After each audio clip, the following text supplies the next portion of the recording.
Yeah, the video of those little bodies sparked a lot of skepticism as to whether the figures were fake. This morning, the Mexican scientists are releasing new video showing x-rays of the alleged alien remains. And they say they conducted 3 studies that all prove the bodies were not assembled and belonged to a single skeleton. I've seen plenty of shocking discoveries, but this one truly left me speechless. When an ancient tomb was finally opened, everyone expected to find a human mummy inside. But what they actually uncovered was something far from human. Trust me, no one was prepared for it. So, let's not waste any time. This is the unbelievable story of a discovery that changed everything we thought we knew about history. In September 2023, things took a turn for the Interstellar when Mexican journalist and UFO aficionado Jaime Maussan took center stage with a wild presentation. He brought out 2 small mummified bodies encased in glass, telling Mexico's Congress these weren't your average archaeological finds. According to Maussan, these were bona fide extraterrestrial beings from a millennium ago, discovered near Peru's mysterious Nazca Lines around 2017. These weren't your typical mummies either. Each had an elongated head and 3 fingers on each hand. Quite the classic alien look, right? Maussan was all in, claiming DNA analysis and carbon dating tests proved these were not of this Earth. However, he played his cards close to the chest, not letting independent scientists verify these bold claims. Adding a twist, the National Autonomous University of Mexico, UNAM, whose logo popped up during his presentation, quickly stepped back saying, "Hold on, we just did the carbon dating. No alien talk from us." They denied concluding anything about extraterrestrial origins. The scientific community pretty much waved off Maussan's claims as more sci-fi than science. Experts like Peruvian bioanthropologist Elsa Tomasto Cagigao threw in their 2 cents, suggesting the mummies might just be a creative assembly of human and animal bones. History shows similar past claims often end up as elaborate hoaxes. Even Peru's got a bone to pick with Maussan. The Peruvian Culture Ministry raised eyebrows over how these supposed pre-Hispanic artifacts left the country, hinting at legal action for the unauthorized removal of national treasures. Switching gears from potential alien relics to confirmed ancient artifacts, let's travel over to Israel, where the Haifa museums are making their own headlines. Since June 2020, they've been diving deep into the mysteries of 2 ancient Egyptian mummies that have been part of their collection for more than 50 years. These weren't your typical sarcophagus-sized residents. No, these mummies were petite, each measuring a modest 40 centimeters, sparking curiosity about their mysterious contents and origins. In a quest for clarity, the museum teamed up with the Rambam Healthcare Campus in Haifa, led by the keen-eyed doctor, Marcia Javit, head of medical imaging. On June 29, 2020, under her watchful guidance, these ancient bundles underwent state-of-the-art computerized tomography, CT, scans. This nifty, non-invasive technique allowed the team to peek beneath the age-old wrappings without so much as a scratch. The CT scans delivered a plot twist. Contrary to the initial hunch that the mummies might house human hearts, the images revealed something entirely unexpected. The first mummy cradled the partial remains of a bird, likely a falcon, missing a leg and several internal organs, with a neck that seemed to have snapped after its death. Meanwhile, the second mummy was no less dramatic, packed tightly with a mix of grain and mud, wearing a mask depicting the Egyptian god Osiris. Known as a grain mummy, this type was crafted in ancient rituals to symbolize fertility and rebirth, a nod to Osiris's lore. While the scans shed light on their contents, the mummy's backstory remains a bit of a head-scratcher. They were generously donated to the Haifa museums about 6 decades ago, yet detailed records of their provenance are as scant as hen's teeth, leaving plenty of room for speculation and further sleuthing. Meanwhile, over in North Saqqara, Egypt, another thrilling chapter of ancient Egyptian history was written back in 1964. British Egyptologist Walter Bryan Emery, spearheading an expedition for the Egypt Exploration Society, had his sights set on a lofty goal: locating the tomb of Imhotep, the revered architect behind Pharaoh Djoser's Step Pyramid. Armed with a green light from the Egyptian Antiquities Service and clues, like late-period pottery shards lying around, they were sure they were on to something big. Their shovels weren't disappointed. Early into their dig, they hit jackpot after jackpot of pots packed with mummified ibises. Mind you, these weren't your garden variety birds, but offerings to Thoth, the god of wisdom. Think about the FedEx of the ancient world, but instead of parcels, they delivered mummified birds to the afterlife. These pots were crammed into shafts of ancient mastaba tombs that got a second life as avian catacombs. It's like recycling, but with a divine twist. And fertility. Just a stone's throw away, about 50 kilometers from Kubbat El Hawa, lies Kom Ombo, a hotspot for crocodile worship. This find at Kubbat El Hawa suggests in November 2018, Egyptian archaeologists unveiled yet another stunning discovery at the Saqqara necropolis south of Cairo. We're talking 4,400 years old, dating back to the 5th and 6th dynasties of the Old Kingdom. The head honcho of this dig, Mustafa Waziri, who's basically the Indiana Jones of Egypt's Supreme Council of Antiquities, led his team to various fascinating finds. These weren't your run-of-the-mill tombs. They were filled to the brim with mummified animals and statues that shed some serious light on the religious shenanigans of the ancients. Cats, lots of them, all wrapped up and paying homage to the goddess Bastet, who, if you didn't know, was kind of a big deal in ancient Egyptian religion. Cats were cool, sure, but the real jaw-dropper here was the mummified scarab beetles. Yeah, scarabs are those little bugs that the Egyptians were nuts about because they symbolize creation and renewal. These weren't just any scarabs, though. 2 of these buggy boys were found chilling in their own limestone sarcophagi, complete with fancy paintings and inscriptions. Waziri was over the moon, calling it a very unique discovery. And let's be honest, finding mummified beetles is not something you stumble upon every day.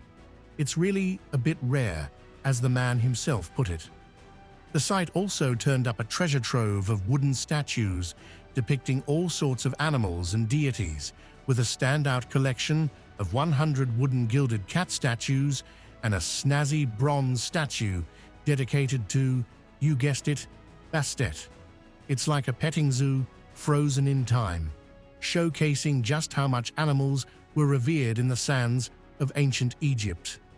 Now, while we're on the topic of mummified pets, let's switch gears and talk about a discovery that's a bit closer to home and much more recent. Fast forward to 1980 in southern Georgia, where some unsuspecting loggers from the Georgia Craft Corporation were just doing their thing, chopping down trees, when bam! They come across something that definitely wasn't on their bingo card: a mummified dog stuck in the hollow of a tree. This 4-legged fellow, who we now affectionately know as Stucky, turned out to be quite the spectacle. Rather than sending the log through the sawmill, which would have been the end for both the log and Stucky, the loggers showed a stroke of heart. They donated the log dog and all to the Southern Forest World Museum in Waycross, Georgia. Since its doors swung open in May 1981, Stuckey has clinched a spot as the main attraction, pulling in visitors eager to eye this curious case of canine preservation. So, how did Stuckey end up as a permanent museum exhibit instead of decomposing in the great outdoors? Back in the 1960s, our adventurous hunting dog was probably chasing a squirrel or raccoon and followed it into the tree through a ground-level hole. Up he went, but the space inside the trunk narrowed as the chase intensified. Poor Stuckey found himself lodged about 28 feet off the ground, too high to jump back down to freedom. Now you might wonder why he didn't just become a snack for bugs or other critters. Well, Mother Nature had a few tricks up her sleeve. The hollow trunk acted like a chimney, circulating air and whisking away any scent of decay. Plus, the chestnut oak's own tannic acid, a natural moisture sucker that stops microbes in their tracks, played a part in keeping Stuckey looking pretty pristine. All these factors came together to mummify him right where he got stuck. In a turn of events that added a touch of community spirit to this tale, the museum held a contest in 2002 to name the mummified pup, and Stuckey was the pick of the litter. He's been a star attraction ever since, teaching us all a thing or two about the wild ways of natural preservation. Transitioning from a tale of accidental mummification to one of deliberate excavation, let's dig into another fascinating find. In April 2024, archaeologists from the Inner Mongolia Institute of Cultural Relics and Archaeology geared up for an extensive 4-month dig at the Yuanbaoshan site in Aohan Bana, Chifeng City, Inner Mongolia, China. This site, laid out in a nifty southern circle, northern altar, and northern tomb configuration, traces its origins to the Hongshan culture, those Neolithic trendsetters from about 6,500 years ago. The big dig lasted a leisurely 4 months and wasn't just for kicks. These folks were on a mission to explore the largest stone burial mound known from the period. And boy, did they hit the jackpot or what.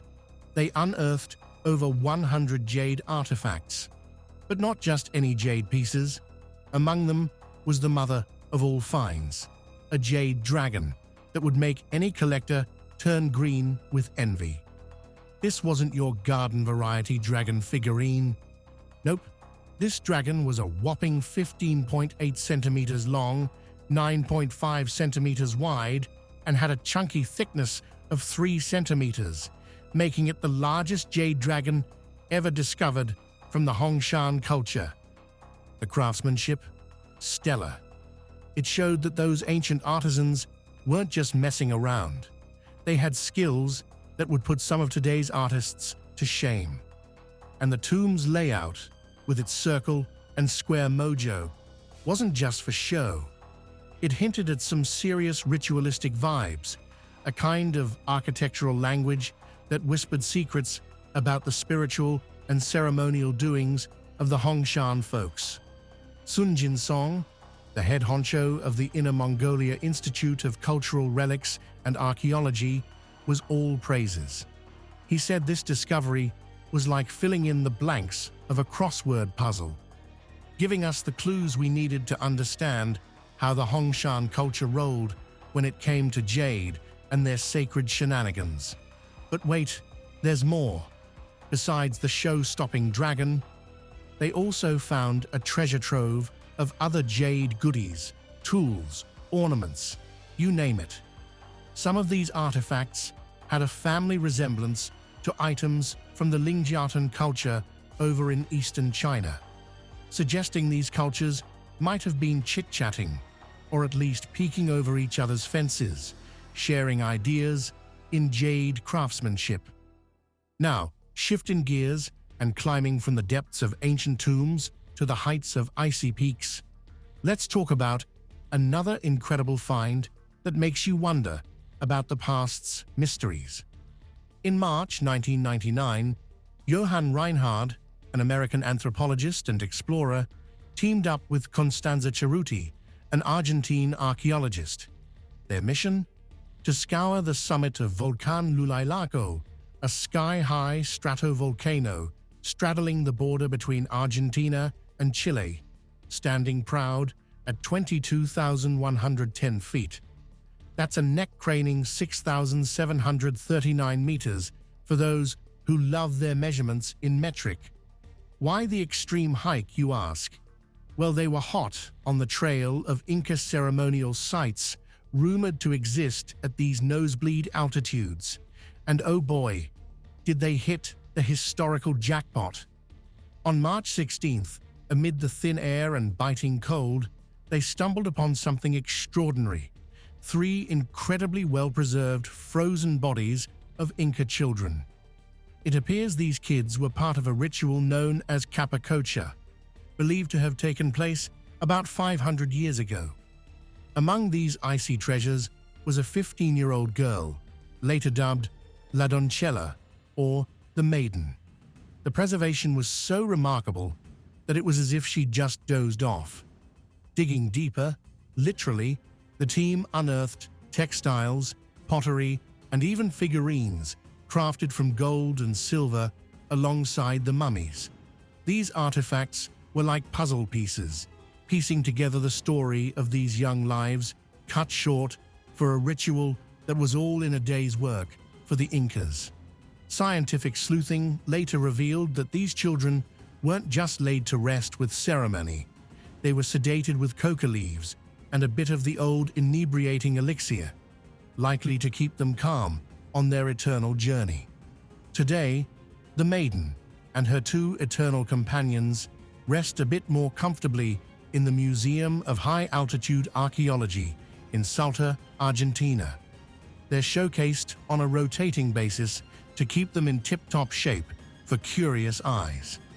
Now, from the frosty peaks of the Andes to the icy expanses of northwest Siberia, let's zip over to May 2007, where another frozen discovery was waiting to pop up and wow the world. On the Yamal Peninsula, known for its piercing cold, a discovery was made that was as complete as it was tiny. A baby mammoth, probably the most well-preserved you could ever lay your eyes on. The woolly youngster, named Liuba, after the wife of the reindeer herder who found her, was an Ice Age relic, some 42,000 years old.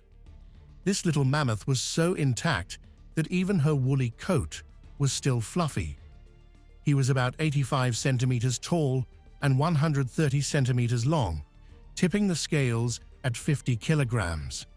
What's even more incredible is that her body was in such good shape that her organs, skin, and even eyelashes were intact. Liuba's pristine condition provided a gold mine of information. She underwent her first CT scan in Japan in 2009, with another round in the United States in 2010, which suggested she might have met her untimely end by asphyxiation, possibly after inhaling mud during a rough day at a riverbed. The sheer cold of the permafrost, combined with lactic acid-producing bacteria, worked like nature's own preservation lab, effectively pickling her and stopping decomposition in its tracks. Thanks to Liuba, scientists have been able to peek into the lives of woolly mammoths, gaining insights into their diet, health, and the Ice Age challenges they faced. Nowadays, Liuba holds court at the Shemenovsky Museum and Exhibition Center in Salikard, Russia, where she draws crowds eager to gawk at her ancient charms and learn a thing or two about her icy old world. Fast forward to November 2019, and we're trading the icy expanse of Siberia for the sandy mysteries of Saqqara, Egypt. Here, a team led by Mostafa Waziri of Egypt's Supreme Council of Antiquities hit the jackpot in the Bubastian necropolis. What they found was nothing short of spectacular. 5 mummified lion cubs, to be exact. This wasn't just a first for the team, it was a first for anyone, anywhere. These tiny lions, each about 3 feet long, pushed the cutometer off the charts, even in mummy form, dating back around 2,600 years to the 26th dynasty. We're talking 664 to 525 BC, folks. The digs didn't stop at adorable lion cubs. Oh no, they also unearthed a treasure trove of artifacts dedicated to the whiskered worshippers of the goddess Bastet, who was often depicted as a lioness. Switching gears from the sandy stretches of Egypt to the loamy soils of China, another groundbreaking discovery was made in March 1974 that would leave the world equally stunned. In a scene that sounds like a movie, a group of local farmers near Xiang Village in Lintong County, Shanxi Province, were digging a well, not for treasure, mind you, but for water. Lo and behold, instead of spring water, up came fragments of terracotta. This wasn't just any old pottery. These bits were part of what turned out to be one of the 20th century's most jaw-dropping archaeological finds, the Terracotta Army. You see, these weren't your garden-variety clay figures. Oh no, these were life-sized warriors, ready for battle, buried underground not far from the mausoleum of Qin Shi Huang, the first emperor of China. Imagine the surprise on those farmers' faces when they realized they'd stumbled across an army made not of flesh and bone, but of fired clay. As word got out, Chinese archaeologists, spearheaded by the keen-eyed Zhao Kangmin, swooped in to dig deeper. They began excavating around the clock and unearthed a literal underground army. These warriors were designed to protect the emperor in the afterlife, and boy, did they take their job seriously. The main pit, Pit 1, stretches over a whopping 13,260 square meters and houses more than 6,000 of these infantry soldiers standing guard in battle formation. But the surprises didn't stop at Pit 1. Archaeologists uncovered more secrets beneath the surface in Pits 2 and 3. Pit 2 turned out to be a real mixed bag, covering about 6,000 square meters and boasting a combination of cavalry and infantry units, showing off the might and strategy of the Qin military forces. Meanwhile, Pit 3, though the smallest at 520 square meters, packed a punch with high-ranking officers and a war chariot, likely the strategic command center of the whole operation. Fast forward to December 2024, and the plot thickens. Archaeologists unearthed a life-size terracotta statue in Pit 2, thought to be a high-ranking general, marking the first discovery of its kind in 30 years. This new find sheds light on the leadership hierarchy within the Qin dynasty's military, adding another layer of intrigue to this historical puzzle. The Terracotta Army isn't just a bunch of statues. It's a frozen military tableau, a snapshot of imperial power and eternal vigilance, still standing guard over their leader after millennia. Who would have thought a simple quest for water could unearth such a monumental slice of history? Now, hopping continents, let's talk about another mind-blowing find that's even older. Way before the pharaohs even thought about playing with linen, the Chinchorro culture in modern-day Chile and southern Peru was mastering the mummy game. In 1917, German archaeologist Max Uhle stumbled, quite literally on the beach, upon the oldest artificially preserved human remains. These folks from the Chinchorro culture were pre-Columbian hunter-gatherers who lived in the coastal regions of the Atacama Desert from 7,000 to 1,500 BCE. Here's the kicker. Their mummification tricks predate the Egyptian methods by about 2 millennia. That's right, the Chinchorro were making mummies as early as 5050 BCE. And not just any mummies, They mummified everyone, from babies to the elderly, showing no bias based on age or social status. Their process was no half-baked attempt either.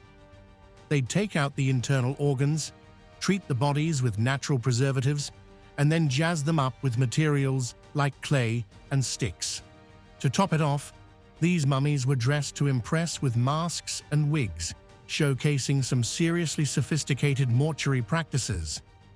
Fast forward to 1983, and some unsuspecting workers laying a new pipeline near El Morro in Arica dug up the largest collection of these ancient VIPs. Thanks to their find, we've unraveled loads about the Chinchorro way of life, their spiritual beliefs, and how they honored their dead. And guess what? The ultra-dry air of the Atacama Desert deserves some credit too. It's so dry, it stopped these mummies from decomposing, making them some of the best preserved cadavers you'll ever lay eyes on. These archaeological celebs even scored a spot on the UNESCO World Heritage List in 2021, solidifying their superstar status. Speaking of mummies, let's jet to Egypt, where British archaeologist Howard Carter was about to make headlines in 1903. He stumbled upon Tomb Cava 60 in the dusty depths of Egypt's Valley of the Kings. Inside, he found not one, but two female mummies. One was chilling in a coffin labeled for Sichi-In, known as Hatshepsut's nurse. The other, just casually lying on the floor, no name tag, nothing. Considering the tomb looked like it had seen better days and was pretty much looted, Carter shrugged it off as minor league stuff and sealed it back up. Fast forward to the swinging 60s, 1966 to be exact, and along comes American Egyptologist Elizabeth Thomas. She threw a curveball by suggesting that this unidentified floor mummy might actually be Pharaoh Hatshepsut herself. Why, you ask? It seemed like a possibility based on where the mummy was positioned and a few other scholarly hunches. But without concrete evidence, this theory just simmered on a low flame. Jump to 1990, and the plot thickens when archaeologist Donald P. Ryan decides to reopen KV-60. He documented the uncoffined mummy and noted something peculiar: the crossed arms position, which is usually reserved for the big shots like royalty. Oh, and let's not forget, this mummy wasn't just any old skeleton. She was described as obese, with some serious dental nightmares. But still, no confirmed ID. What do you think about this shocking discovery inside the ancient tomb? Could it change everything we know about history? Share your thoughts in the comments below. If this revelation intrigued you, don't forget to give this video a thumbs up, subscribe for more unbelievable discoveries, and hit the bell icon so you never miss an update.